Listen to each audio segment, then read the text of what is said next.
This is your Olympic hero and former WWE champion, Kurt Angle. And I just wanted to give a shout out to my guys, Clint and Noah. When it comes to covering sports, there is no one better. And believe me, that's true. It's damn true. Gentlemen, you are the top 1%. The elite. Best of the best. But to be the man, you gotta beat the man. And I'm saying, woo! I'm the man. The best there is, the best there was, and the best there ever will be. You know, when they talk about the elite. The elite. You ever see the elite? You're the elite. You are the elite.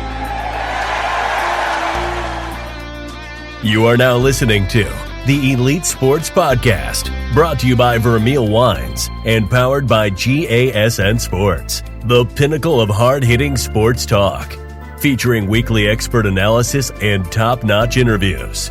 And now, please welcome your hosts, Noah Groniger and Clint Schweitzer. And it is a star-spangled flag-waving Purple Mountains Majesty edition of the Elite Sports Podcast. Clint Schweitzer and Noah Groniger joining you as always. And Noah, as we head into Independence Day weekend, we can't thank you guys enough for joining us here on the Elite Sports Podcast. What a run it has been. We've been rolling out some tremendous interviews, and we're going to keep that going today. Noah, we're on the precipice of another 4th of July. Growing up in this country, sometimes I think we take it for granted, but man, our lives certainly would never have been the same. It is a good time to celebrate all that we have and the freedoms we are afforded here in the great land of America. How are you doing? Let's do this weekend correctly, my friend. Let's do it, and let's try and get back. Let's get rid of this virus. Let's get sports back, concerts back, and we can really fulfill that freedom that was promised to us and get back into the world, because we haven't been out in it much. They're telling us we can't. We've got to wear masks if we do, and I just need it back, to a sense of normalcy back in my life. It's got to happen. Well, we are sort of finishing up post-production on our Saturday Supremacy documentary. It is an SEC football documentary that we've been working on, and we just were able to take a little jaunt down to Springdale, Arkansas to visit Peyton Hillis, former Arkansas Razorback fullback, and went on to be a tremendous NFL running back, for the Cleveland Browns, went on to the Chiefs, Bucks, Giants. Of course, he was drafted by the Broncos. So we've got a little taste of it. We got to get on the road and go down and meet Peyton Hillis. We'll have some audio of that available for a future podcast. But man, it has been an interesting ride. We're still rolling out interviews. In fact, today, this show is too big for just one guest. We're going to have former Mizzou, current NFL tight end Sean Culkin joining us, talking about his time playing football at Mizzou, the development of Drew Lock. He watched it with his own very eyes at Missouri. Now he spent the last 3 years with the Los Angeles Chargers, and we're going to see what is next for him. He's now an unrestricted free agent, and get into some of that with him. And we're going to be going into the trenches with famed offensive line coaching legend Jim McNally. Noah, he's still in the NFL after 40 years as a consultant with the Cincinnati Bengals. This is a show loaded for bear. We're excited to do this. From Sean Culkin to Jim McNally, this is some great stuff, and we hope you guys are ready to take in this content, Noah, because this has been so in our wheelhouse these last few months, knocking out the interviews. They're coming fast and furious, and we're excited to keep rolling them out for you guys. That's right, down to Shreveport, Louisiana to interview Tim Brando for our film. Then you mentioned it, Springdale, Arkansas to interview Peyton Hillis for this film. And now we got Sean Culkin. We're going to go in depth with Mizzou and the SEC, talk about his time there. And yes, Jim McNally, offensive line coach, over 40 years in the league. I mean, he's got so much knowledge. We've got to talk to him about amoeba defenses and just his time coaching greats like Anthony Munoz. He's done so much. It's going to be great to really go into the history of the NFL and deep into the SEC as we delve more into our film, Saturday Supremacy. If you are an X's and O's geek that likes to talk about blitz packages, blitz pickups as far as an offensive line goes, what the pre-snap reads are for the center and for the offensive line, this is an interview for you. So we wanted to bring this to you because it was one that we really enjoyed, Jim sharing some of his expertise with us. And really, he went out of his way to sort of like bring this all down to our level so that we could understand it. And it was kind of surreal to have someone that's been in the league that long to really break down what it is that he's looking at, that his offensive lines are looking at, what the reads are and everything like that. So this is going to be really exciting. But before we get to that, we are going to go to our interview with former Mizzou tight end Sean Culkin right after this break. Bring a spectacular piece of Napa Valley right to your doorstep today with Vermeil Wines. Former legendary Chiefs and NFL coach Dick Vermeil started Vermeil Wines back in 1999, but his undying devotion to bringing a taste of Napa Valley to the masses actually goes back generations. Well, you know, it started as a hobby of making 150 to 200 cases of Cabernet, Jean-Louis Vermeil Cabernet, my dad's name and my great-grandfather's name.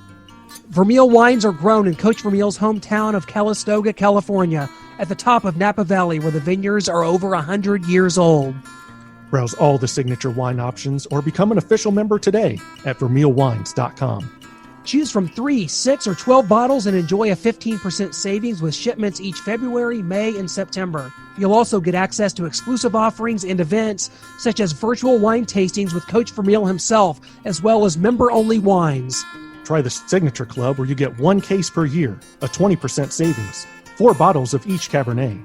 These are the highest rated wines at $1 shipping all year.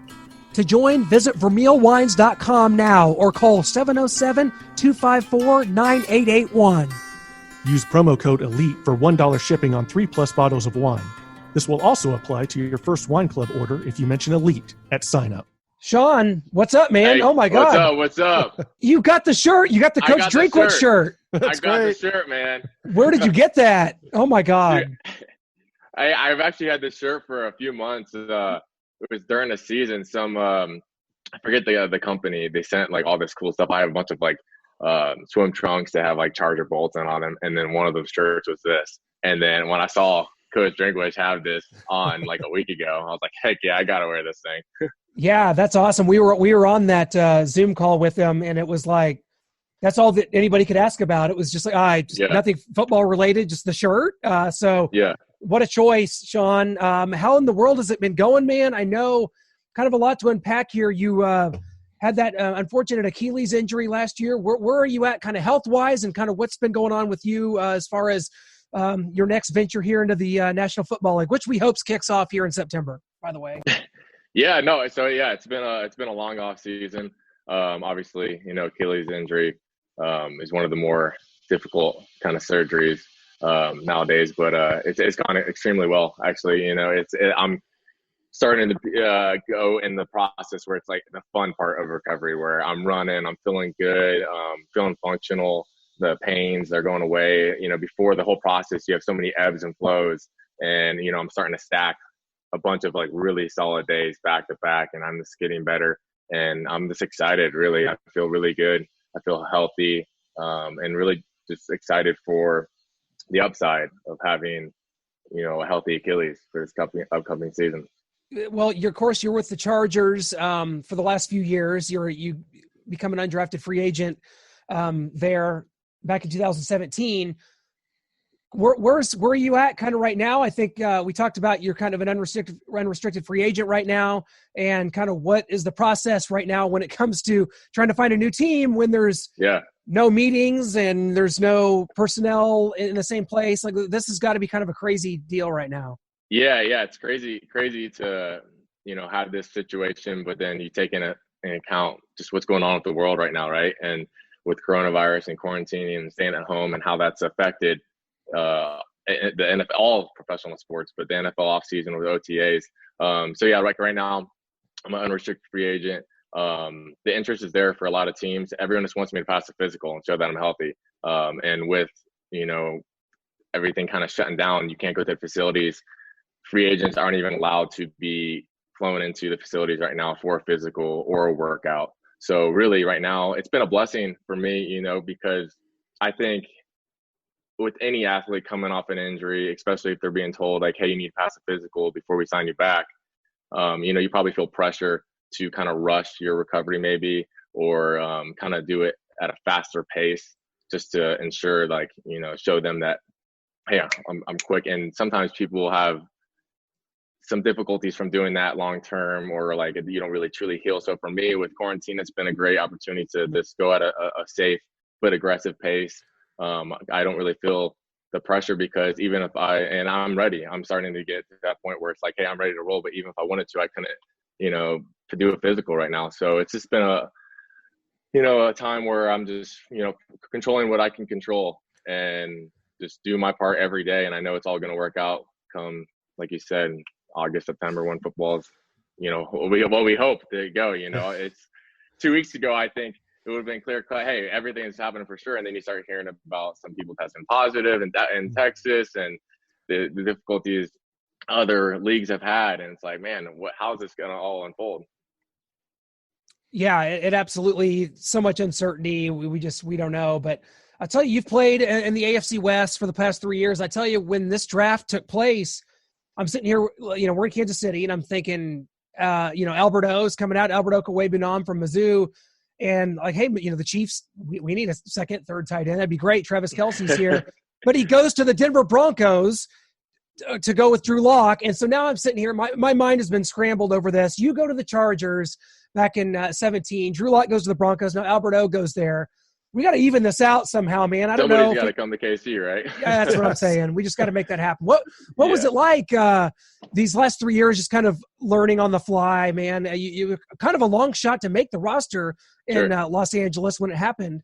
And you wind up, playing with Phillip Rivers, playing, alongside Hunter Henry, another tremendous tight end. Just what's the last 3 years been like for you as you kind of have been learning on the fly? Yeah. I mean, like you said, learning on the fly. So constantly just adjusting and getting comfortable. And just like you said, it wasn't the easiest way in, but I just every day battled. I knew I belonged, and I knew however you get into the league, whether you're undrafted, drafted high pick, later round, you are going to get an opportunity. And that came, and I just took advantage of it. I made plays. I was reliable. I knew the playbook.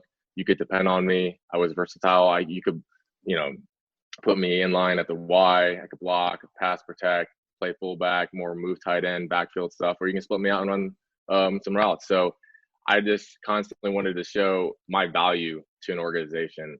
And when the opportunity came, took advantage of it. And then since then, just now building on that, learning from players like Antonio Gates, talking to players like Phillip Rivers, and picking his brain on what has allowed him and other players to have 10, 11, 12, 15-year careers. There has to be some insight that they've gathered, right, that I just have to, implement to my day-to-day routine. So it's been a lot of learning. I've been fortunate, like you said, to play with Hunter Henry and kind of just watch him develop as a player that he is, and take away just advice and copy what he does. It's like, just do what the people ahead of you are doing and add that to your game. And before you know it, you work on it day to day, you find yourself being here to now up here. So it's been a great journey so far, and I'm excited to keep it going. Well, I want to take you back a little bit to your playing days at Mizzou. You committed to Missouri out of Largo, Florida. Missouri was going into the SEC at the time. Gary Pinkel's, of course, the coach. Why Missouri at that time? Missouri's making that transition to the SEC, and are you considering Missouri if they're not going to the SEC at that time? Yeah, it's a good question. I think they contacted me when it was first announced that they were transitioning to the SEC. They started kind of making their focus on recruiting the southern states. I was late to the game. I was more of a basketball player coming out. I actually didn't decide to play college football until the summer going into my senior year. So I was kind of late to the game on the recruiting part. And Missouri was definitely one of the bigger schools that contacted me at the time. And I just felt they prioritized me, they valued me, and they saw the potential that I had as a basketball player that had the physique and build to put on weight and maintain athletic ability and play the tight end spot. And some of the other bigger schools, because when it was all said and done, Georgia, Miami, Florida were all in the mix. And some people were like, well, why did you choose to leave Florida and go to Missouri? And I just wanted to go somewhere that just saw, like I said, the value in me and really wanted me and prioritized me as a recruit. And at least when I felt that, I was going to at least give them a shot, right? Take a visit and go check it out. And I fell in love with Columbia. I fell in love with the players, the family-like atmosphere. And I was excited and not scared about the idea of leaving Florida and leaving home and just maturing as a man and being a little bit more independent. And it kind of just all came together perfectly. And picking Missouri was probably one of the better choices I've ever made in my life, to be honest. Well, at least until wintertime came along, right? Yeah, that was an first year. adjustment.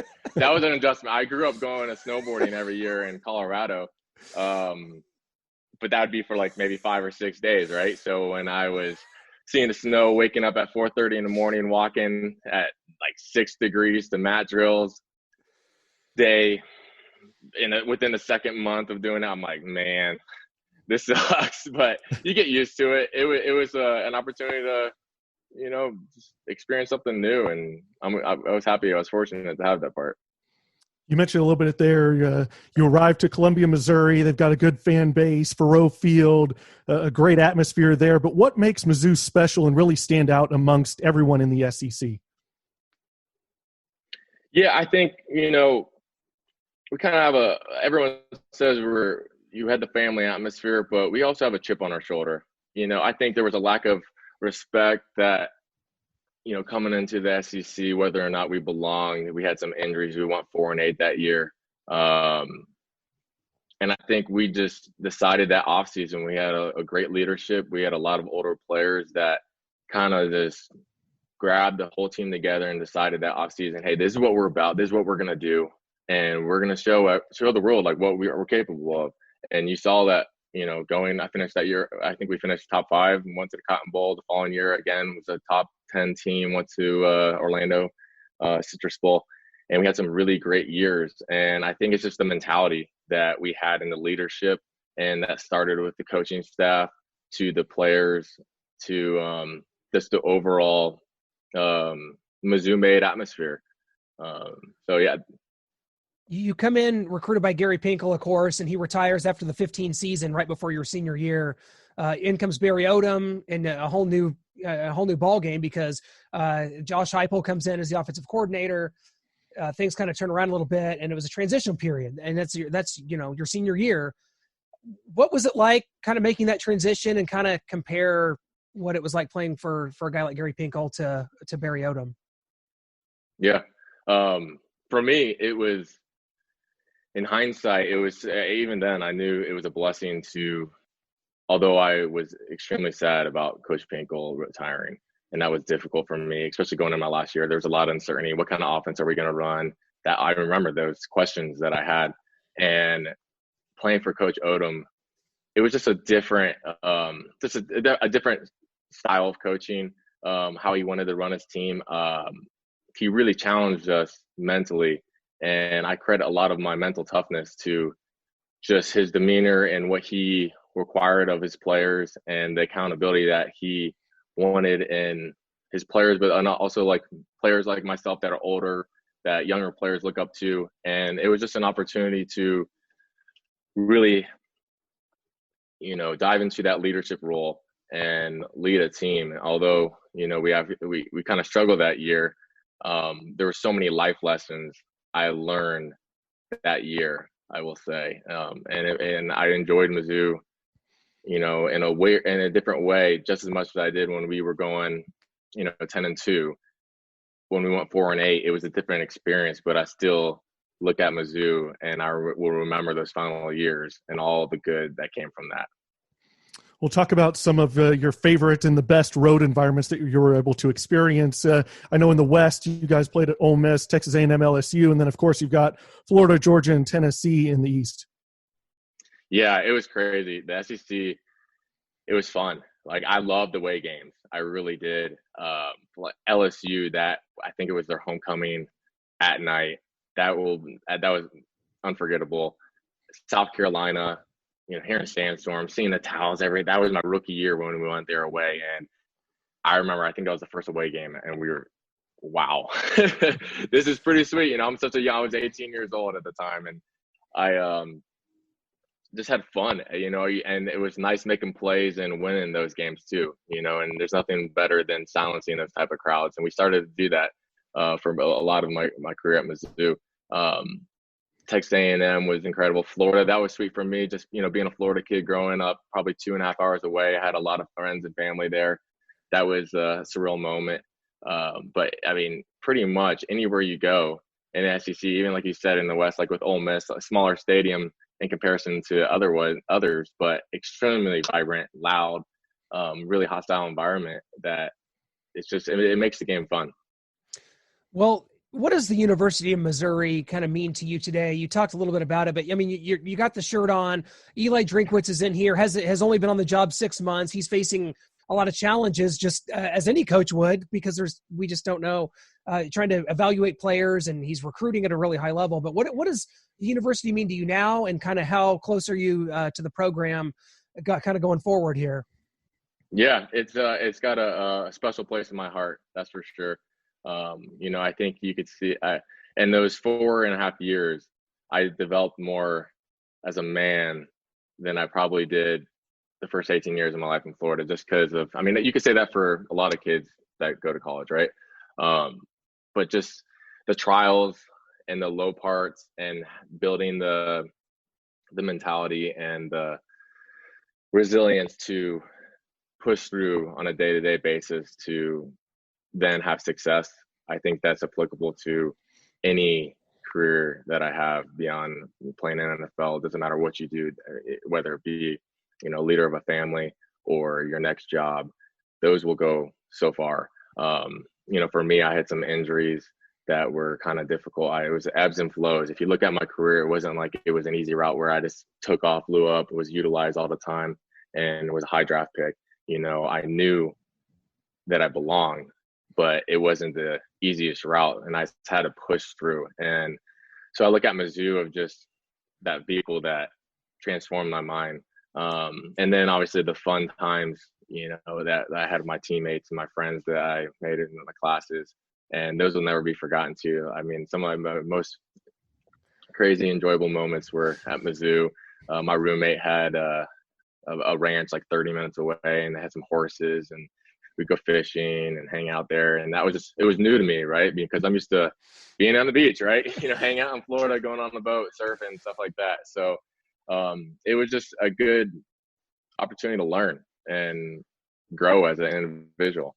Well, got to ask you about Drew Lock, of course, your teammate in 15 and 16. You kind of saw him thrown to the wolves in 15.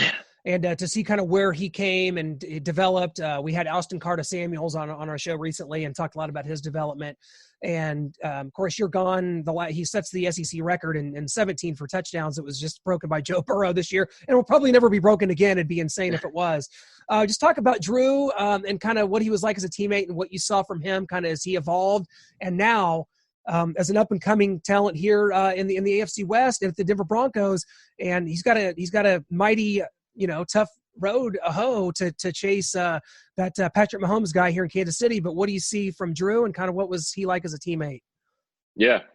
Like you said, he was thrown in the fire, right? I think he was he even 18? He might have just turned 18. Yes. And, he's playing in those environments that we just talked about, in the SEC.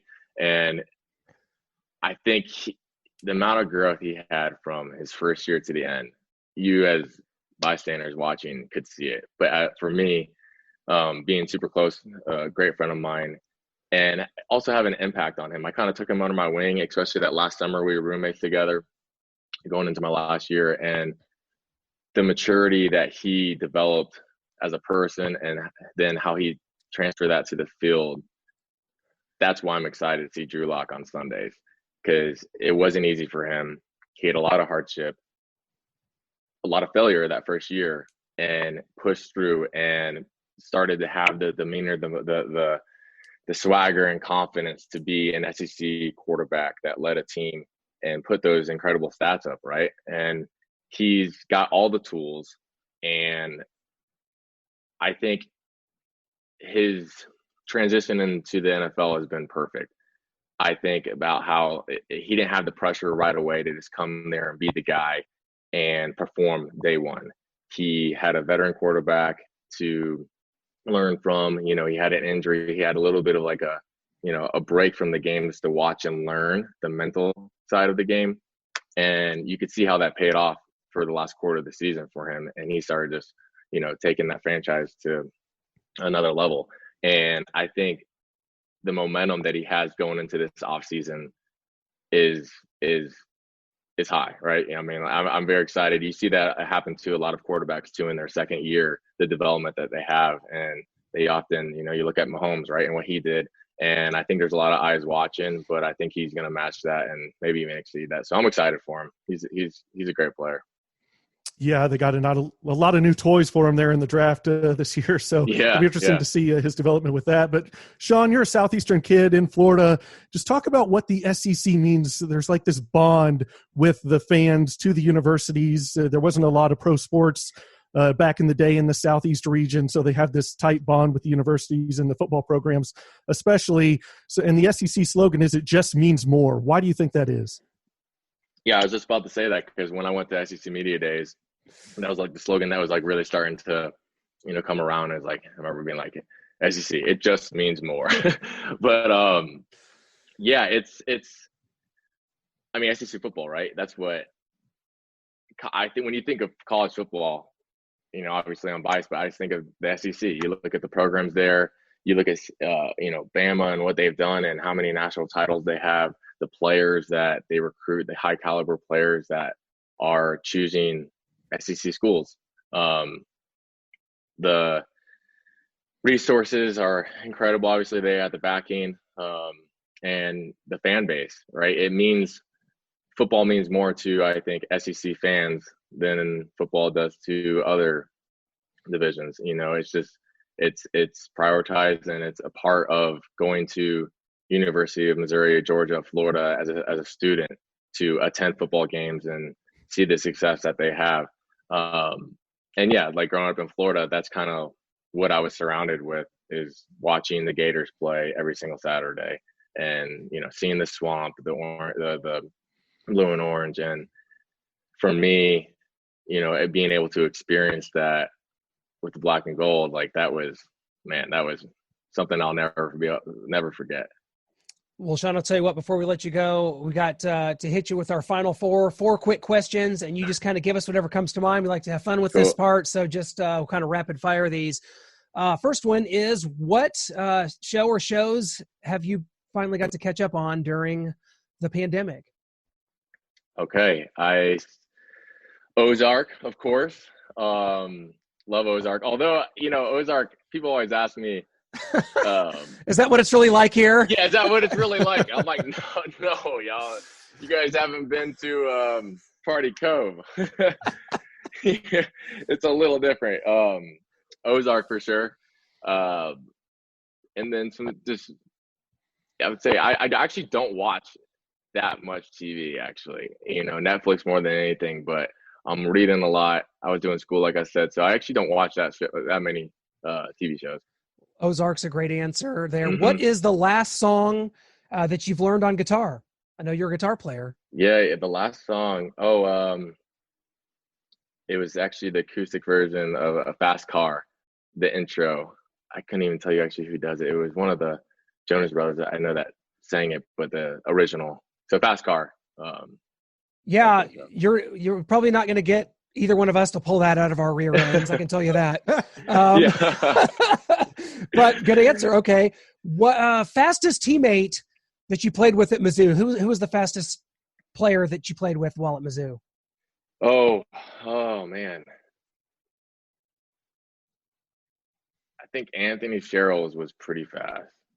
You could see his closing speed at safety. There was a couple of times watching film where you just see him come out of nowhere, out of the screen. Yeah, he was fast. If only he would have scored on that pick six against Georgia, the first possession of the game. We win that game, and it's not a 9-6 loss. Right, yeah. We got to the 1-inch line, and we couldn't get you open on a play action. Or I think we ran the ball like 4 straight times with Hansborough to get in. Well, what is your best memory as far as a home crowd for a Mizzou football game? What is your best memory, whether it be clinching the division in 2013 against A&M or the next year against Arkansas? Those were some big wins. Is there another one that stands out for you? Yeah, you said them both. I think the first one, obviously, when Henry Josie ran that back and we clinched, and that actually I got goosebumps right now just talking about it. Like when people rushed the field, that was surreal. But then for me, actually, on a personal level, I think my last game actually was something I'll never forget. That moment of coming back and beating Arkansas when we were down, I don't know how much, it was significant at halftime.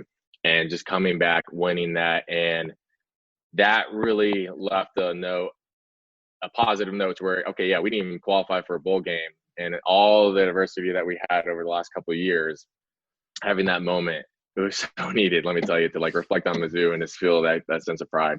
I'll never forget that last game. Getting the rock, being carried off by Paul Adams, Alec Abel, and Drew Lock, that was incredible.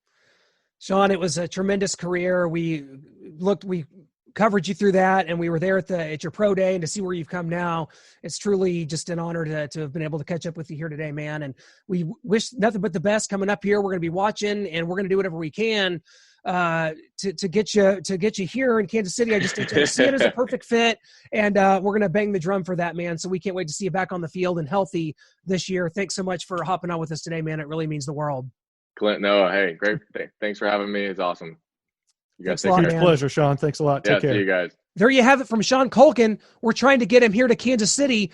I think that would be a nice fit, as the Chiefs have some bodies at tight end. But where do you think Sean Culkin would fit in here? Obviously, Sean hasn't been a guy that's been able to stretch the field. Doesn't have a lot of I think he only has 3 receptions in his career. But he's a big body. He can block, and maybe in the Chiefs' offense, he could flourish as a pass-catching tight end. Do you think Sean could fit in here in Kansas City? Because there's some rumors flying in there. Yeah, we've got Travis Kelce, Ricky Seals-Jones. Not sure what they're going to do with Deion Yelder. And, yeah, Sean Culkin could come in and fight for that backup or at least third tight end spot. And so I'd love to see him here. And he's got to make up for being a part of the Los Angeles Chargers in 2018, beating us on Thursday Night Football there with a 2-point conversion from Phillip Rivers to Mike Williams. He was a part of that team. That sticks in our craw. So he's got to make up for that and catch some touchdowns in a Chiefs uniform. Well, we want to take you to our second interview. It is with offensive line coaching legend, Jim McNally. Jim, thank you so much for joining us. How is everything going, man? Okay. I'm on my iPad. I hope it works. I got an iPhone, but I'm on my iPad. So it's looks perfect. Great, yeah. It's going great. How's everything been going? A crazy last couple of months. Have you been keeping in good spirits these last few months? How's it been for you? Not too bad. Up here in Buffalo, New York, we're in New York State, which is pretty risky, but more issues in New York City. I'm more upstate Buffalo, more going west, but we're okay. I go to the grocery store and the supermarket and the drugstore and, social distancing. I'm doing okay. Literally, while we were about to connect with you, they just found out that they did not pass the 4th and 15 rule did not pass, where you could do that instead of an onside kick. So that's not going to be the case. I didn't know if you heard about that rule. They were thinking about implementing a 4th and 15 option instead of going for an onside kick. So that did not pass. We won't have that this year. Well, I didn't hear that. I didn't know that was going on, so I'm glad you updated me. We got to take the news where we can get it these days, Coach. Absolutely, yes. So where are you guys out of? Where are you stationed out of? We're in Kansas City, Missouri here, yeah. Kansas City. Yeah, oh, absolutely. Well, that's good. I see the Carolina Panthers, the Buffalo Bills, the New York Giants. That's all your teams. That's for you, Coach. That's all your teams there. Noah went above and beyond for that one. The Cincinnati Bengals, and I did work a little bit with the Jets and the Saints. So absolutely, I saw those helmets. Still could get those up there, Noah. Still get those two up there. They would. I'll work on that. Coach, my goodness, you've just been around and done so much. It's just such a pleasure to speak with you and kind of get it. We had Wade Phillips on yesterday. We have Dick Vermeil coming on later. So we're going at it with some coaches this week and hoping for the best, man. And it's just a pleasure to have you on. So 40 years in the NFL for you. What are the emotions there? Has it felt like that? 40 years is a long time to be a part of this game. Yeah, it was a long time. I mean, I don't think I was in the real old days, when you talk about back in the old days, but I was kind of in that transition from the old days to just things getting new. I started in 1980. In fact, my first year with the Bengals, I was a rookie coach, and our first-round draft choice was Anthony Munoz. So that was my first experience to the NFL football. I mean, I was given, as a coach, the number one player at his position, who was the 3rd pick in the country in the first round. Yeah, and go back to that. I mean, you get the call 40 years ago in 1980 from a 7-time All-Pro offensive lineman, 5-time NFL champion for the Packers, as well as Pro Football Hall of Famer Forrest Gregg to coach the offensive line for the Bengals. What do you remember about your interview with him? I think you had him down doing some workouts, and not only working with him, but then you go on with the great Sam Weiss as well. Well, yeah, actually, I was at Wake Forest with a guy named John Makovic, who was the head coach of the Kansas City Chiefs. And in 1979 at Wake Forest, we beat Auburn, we beat Georgia, we beat North Carolina, we beat Virginia Tech. And here's little old Wake Forest. I don't think we had 2,000 students. And Forrest Gregg was at the Toronto Argonauts.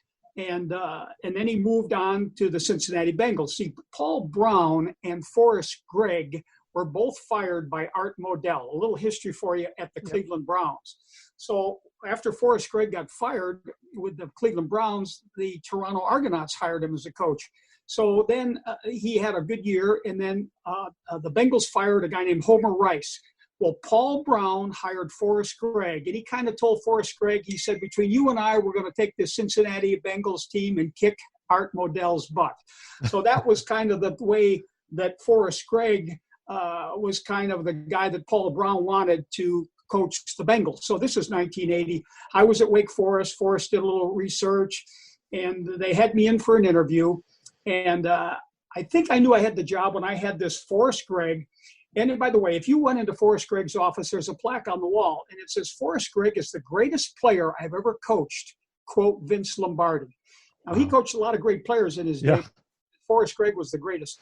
So anyway, we're in the interview, and Forrest is he's a pretty big guy at that time. He's 6'4", he's probably 265, and he was a coach, so he may have been a little heavier when he played. I had him in a 3-point stance, sweating, going over some techniques. I think I knew, and I'm 5'9". I said, well, I think I might have this job. But anyway, he ended up hiring me, and that was history. Well, you go to 2 Super Bowls during your time there, your initial time with the Bengals. From 80 to 94, you go to 2 Super Bowls, running up against Joe Montana and the San Francisco 49ers. But this is really the time in Bengals history that's looked upon with the utmost reverence. Competing for Super Bowls, Boomer Esiason there. So much, so much positivity going on in the city at that time. Just take us through getting to those Super Bowls. Obviously, run up against, Montana and the Niners, but those were competitive games. Could have gone either way. Montana drives the field with John Taylor in the last seconds in the last one there. But just take us through those Super Bowl appearances. Well, first of all, our first year, 1980, when Forrest was the head coach, we wore the old Bengal. Well, they weren't old; they were good. They wore the old Bengal uniforms with the old Bengal helmet that had Bengals on it. It just written Bengals. Yeah. And I think we won maybe 7 or 8 games. And I'll tell you, one of the key things to our offense was a guy named Lindy Infante. Lindy Infante became the head coach of the the Indianapolis Colts, and then he was the head coach of the Green Bay Packers. He was kind of an offensive guru back in the day. So he was a big part of, with Kenny Anderson and, Isaac Curtis, Chris Collinsworth. And then we had our defensive coach, Hank Bullitt, did a great, but then the next year is the year that we went to the Super Bowl. So the second year, I believe, was 81 season, 82. And we beat, I believe, Seattle and Buffalo to go to the Super Bowl. And what happened was we played it in Detroit, and it was a snowy day, and the buses couldn't get there, but we made the game. And it was a competitive game, but Joe Montana, and not only win that second Super Bowl game, but Joe Montana's the guy that led them to victory at the end. What happened was we were on the goal line, like the 2-inch line, 4 tries, we couldn't get it in. It may have been a different story. But so anyway, that was the first Super Bowl. And then Forrest was there for 4 years. Then he went to the Packers, which was his hometown team, more or less. And that's when they hired Sam. And so Sam came in about 84. And then in 88 season, 88, we went to the Super Bowl the second time. And that's when we had Ickey Woods, James Brooks, Boomer Esiason, Kenny Anderson was still there. I mean, we were beating people by a lot of touchdowns. And anyway, we go to the Super Bowl in Miami, same deal, Joe Montana, last minute or two of the game, leads them down the field. So we're 0 for 2 versus the 49ers, but particularly Montana. Yeah, exactly. And the great Bill Walsh. But after your time in Cincinnati, you move on to coach the Panthers, an expansion team, 95-98. And you lose in the NFC Championship game to those Green Bay Packers that we keep talking about. Talk about joining an expansion team, just kind of how different that was for you and the young linemen that you had to mold there. Well, it was pretty interesting because I went from the Bengals, I was there 15 years, to the Panthers. And what happened was, I don't know how we got all those good players, but however the expansion, was us and the Jacksonville Jaguars, and we bought a bunch of great players. I mean, they weren't just good players. So whatever the reason that these other teams put out these players that we got, I mean, we got some terrific players. I mean, we got Kevin Green, Lamar Latham. We got a guy named Mike Fox from the New York Giants. Greg Cragen was a terrific nose tackle from the Denver Broncos. And so whatever happened, we had some good players that we accumulated. The middle linebacker, Sam. Oh, was he terrific? He's got a statue of himself at the Panthers. But anyway, Sam Mills, yeah. Yeah, Sam Mills. And basically our first year, Kerry Collins was our first-round pick, our quarterback. And in the offensive line, we drafted a guy late in the first named Blake Brockermeyer. So if you said who was my first-round draft choice at the Panthers in the offensive line, it was a guy named Brockermeyer, who ended up playing probably 9-10 years. He went to the Bears. I think he finished with Denver. And but like I said, the big thing was the players we accumulated from the other teams in the expansion. Yeah, absolutely. Coach, I want to get into this with you because you've been around this game for so long. The offensive line strategies have changed so much, especially in the last 10 years in the NFL. Talk about preparing an offensive line to, back in the 80s, 3 yards in a cloud of dust to run the ball, 60 to 65% of the time, to now Patrick Mahomes, Aaron Rodgers, Russell Wilson, these quarterbacks dropping back, double that throughout the course of a game, and just how it is to prepare an offensive line to pass block a majority of the time versus run blocking. Well, I don't know if it's that. I mean, Dan Fouts and the San Diego Chargers and back years ago. I mean, sure, throwing the ball 60 times a game. So yeah. I don't know if it's the number of times. I think it's a little bit more the advanced techniques that coaches have learned, because the advanced defensive techniques that the defensive guys use, that you have to, historically, you have to get better. You have to update your technique. So I think what's changed more than anything else isn't the number of passes. It is the techniques of trying to block guys. You know what I mean? Switching stunts, picking up the blitzes. We've learned as offensive line coaches more about the body control, the balance, using your hands. I mean, a guy named Dan Radakovich, like 40 years ago, invented the use of the hands. He was with the Steelers, but now the techniques are more advanced than they were. Using one hand, then another hand, more sumo type things, and how to combat against the bull rush. So I think coaches, through research, through visiting other coaches, going to clinics, we've more advanced the level of football than we have necessarily worried about the number of times that you throw it. I don't know if that's a good answer, but yeah. No, yeah. And just a question that I would have about offensive line play and just the game in general, like how does an offensive line deal with an amoeba defense where kind of everyone's standing up at the line on the defensive line? You don't know who's coming, linebackers, defensive linemen. How do you account for that? How do you know who's coming? Well, against the teams that do a lot of that.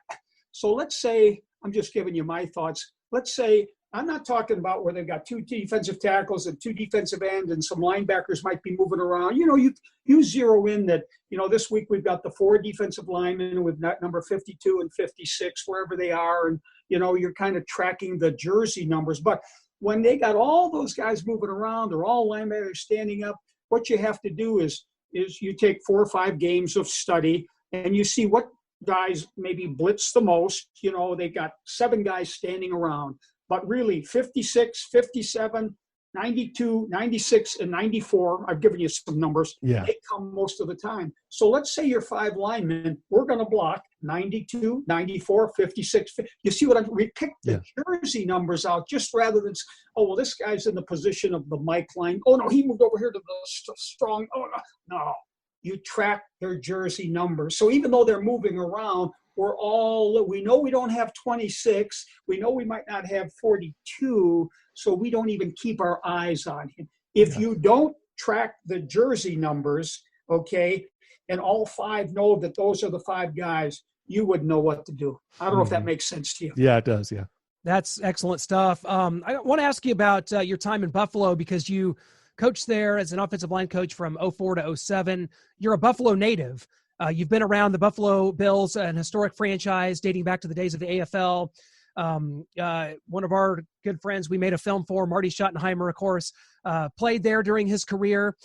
What was it like for you to be able to coach in Buffalo? I mean, you're a Buffalo University graduate, for God's sakes. You're a Buffalo guy, and there you were in coaching the Buffalo Bills. What was that like for you during that time? Well, I'll tell you this. I went to the first Buffalo Bills practice, or the new Buffalo. I mean, there was Buffalo Bills back in the 1940s, but the newer Buffalo Bills that started in 1960, I was in high school, and I went to the first practice, actually. We used to sneak in the games at War Memorial Stadium. War Memorial Stadium was the stadium where The Natural was filmed, the baseball video. But anyway, so I was brought up with the Buffalo Bills. And then I went to the University at Buffalo. I actually played football. You wouldn't know it looking at me. And my coach was Buddy Ryan. He was the guy who was my coach. He was the assistant coach. So bottom line is I'm from Buffalo area. I went to high school here. I went to University of Buffalo. I was there 10 years, and I was brought up with the Bills. So now 35 years later, with all my stops, I was with the New York Giants. And in 2003, our last year with the Giants, Jim Fossil got fired. So I was looking for a job. I had a couple offers, but the Bills was one of them. So it was an opportunity to go full circle back home.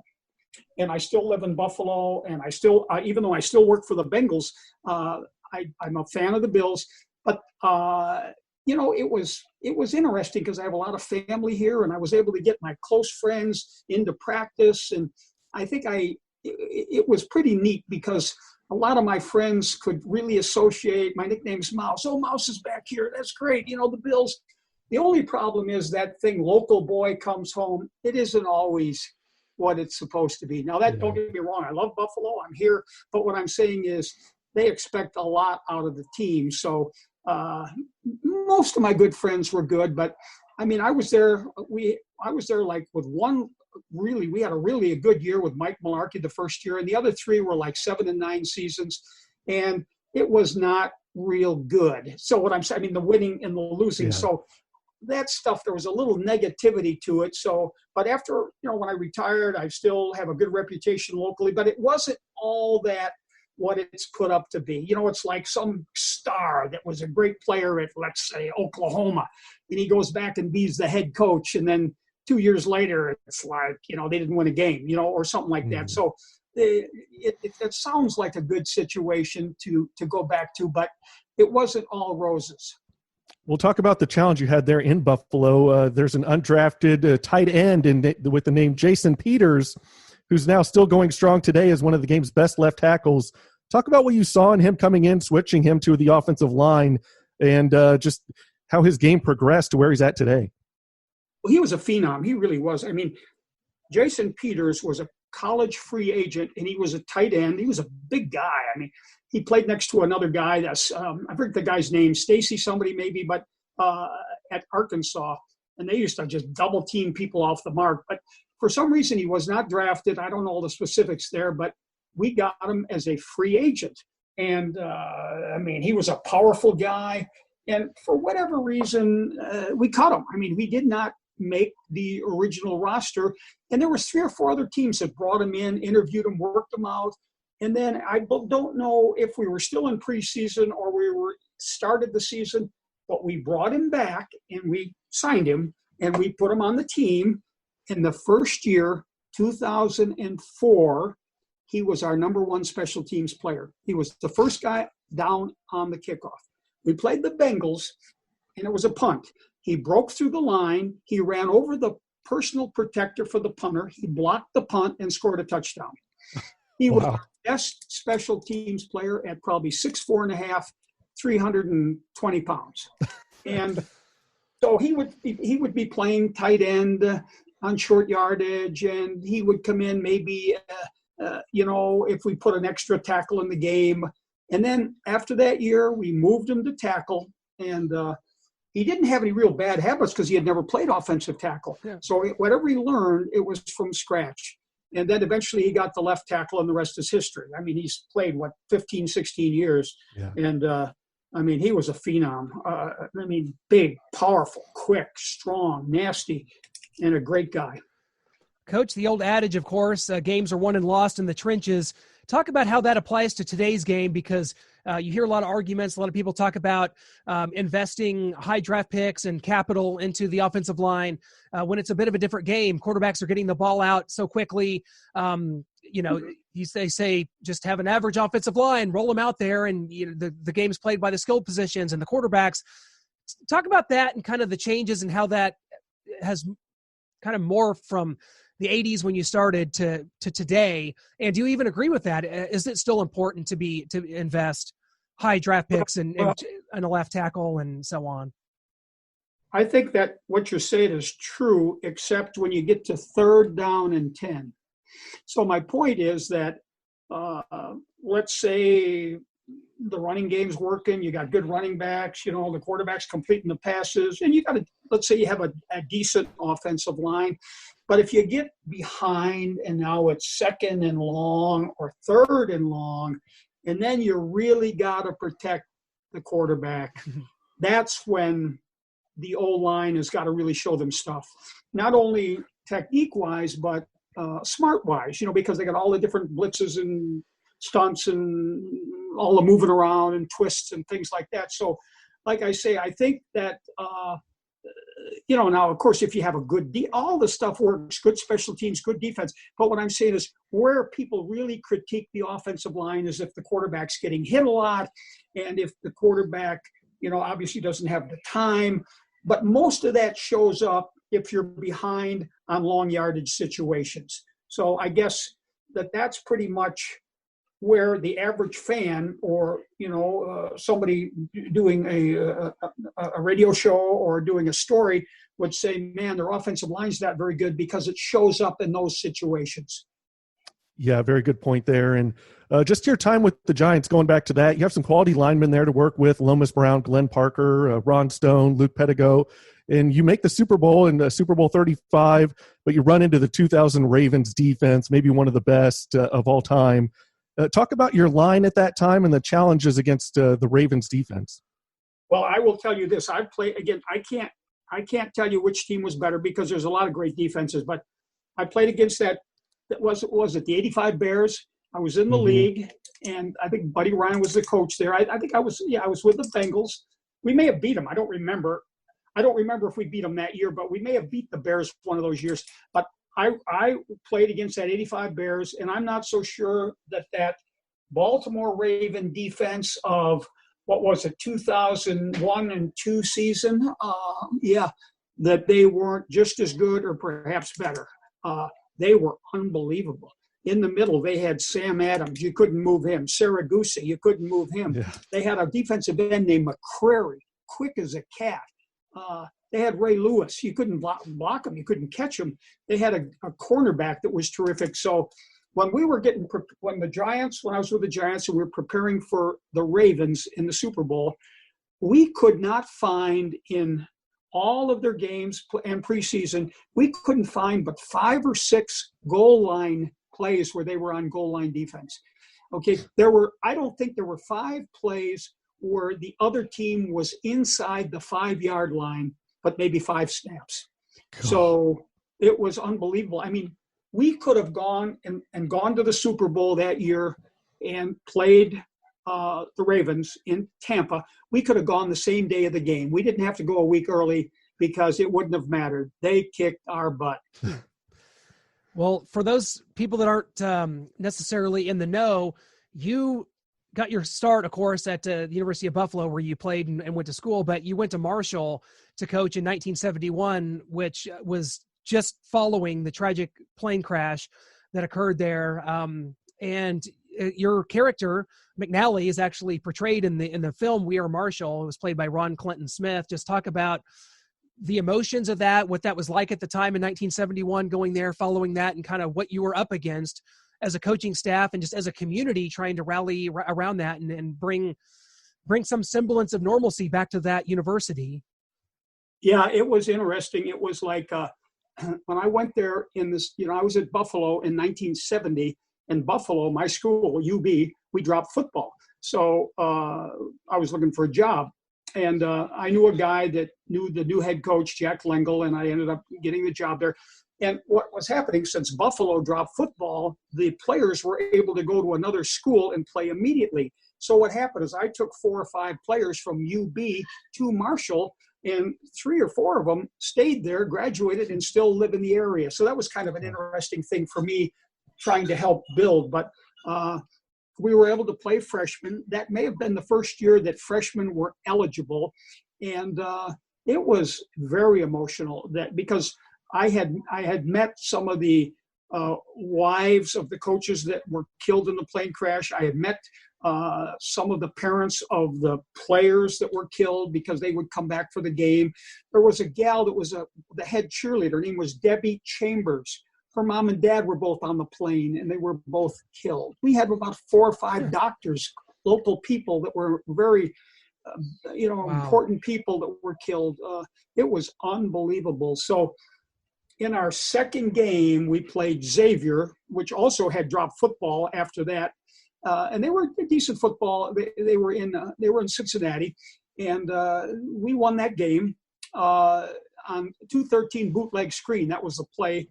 But what was more interesting about that year, about our 7th or 8th game, we played Bowling Green, and I think they were 6-1 and leading the MAC.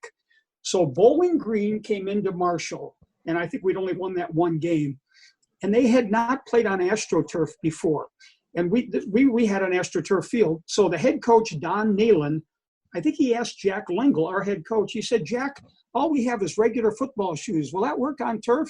And Coach Lengel said, "Absolutely, Coach Nealon." They came in, they wore regular football shoes. We beat Bowling Green. That was our second year. Now, whether the shoes were a factor, I don't know. But we actually won 2 games that year. But it was very emotional. The fans in Huntington, they had a booster club called the Big Green.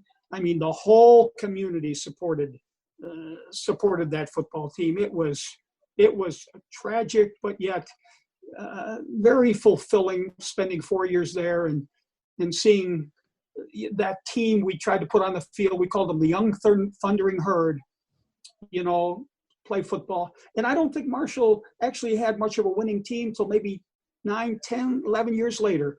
So I think maybe, I don't know if it was George Chomp that started winning, but after about 10 years, they started doing okay. That's a powerful story indeed. And just last thing here, Coach, before we let you go, currently you've been a consultant with the Cincinnati Bengals since 2012. You've had some good linemen there, Andrew Whitworth, Clint Bowling, Kevin Zeitler, Andre Smith, to name a few. So what does a normal day during the season look like for you as a consultant? What happens, I have an iPad, okay? And I'll show it to you right here. I don't know if we're all on national or it's just us guys on here, but see, I have this iPad right here. And they send me stuff, and then I can open this iPad. So if I open that thing right there, I think that's me talking, but so what I'm saying is I can open this iPad, and there's plays and videos, and so they shoot me the videos of practice, of games, or whatever. So I'm doing my research, or I'm charting different moves that players make. And then I have a chart, and then this guy did that, and he did this and did that. And I don't edit. You guys know what editing is. Yeah. But I do tell the video people, I email them, put this play on that play and put this play. And then they make the finished product of what I do.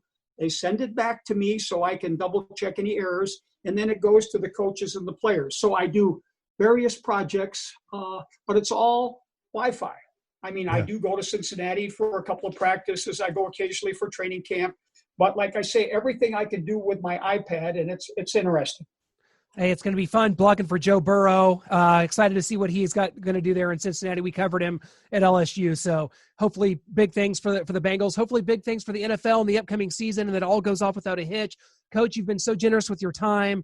Thanks so much for the insight. We love talking to coaches because it provides such a keen insight to the inner workings and what you guys do. It's truly remarkable.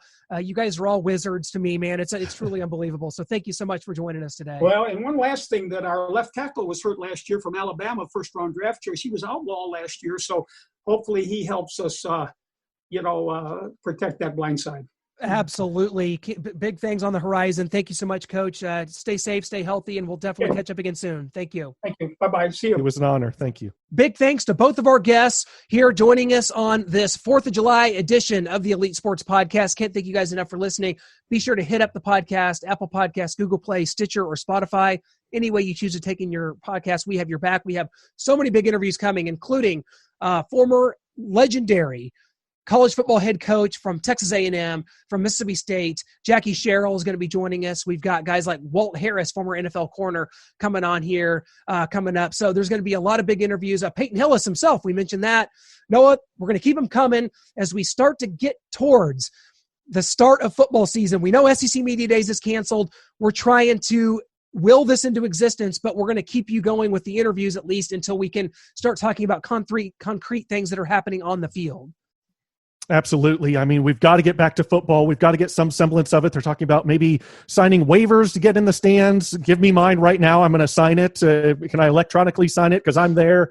But yeah, Peyton Hillis, Walt Harris, Jackie Sherrill. We're going to have even more coming your way as we kind of roll through interviews this week. And once we get this 4th of July weekend behind us, we're going to delve right back into more hard-hitting interviews going in the world of the SEC, in the NFL, get more people's perspective coming up. We've got Jason Whitlock coming up. That's going to be a huge interview for us. A journalism legend, a Kansas City Star. Speak for yourself now with Outkick, the coverage. So there's so much more to delve into. We can't wait to bring that all to you and so much more. July 4th, Independence Day, and nothing gets better than the Elite Sports Podcast.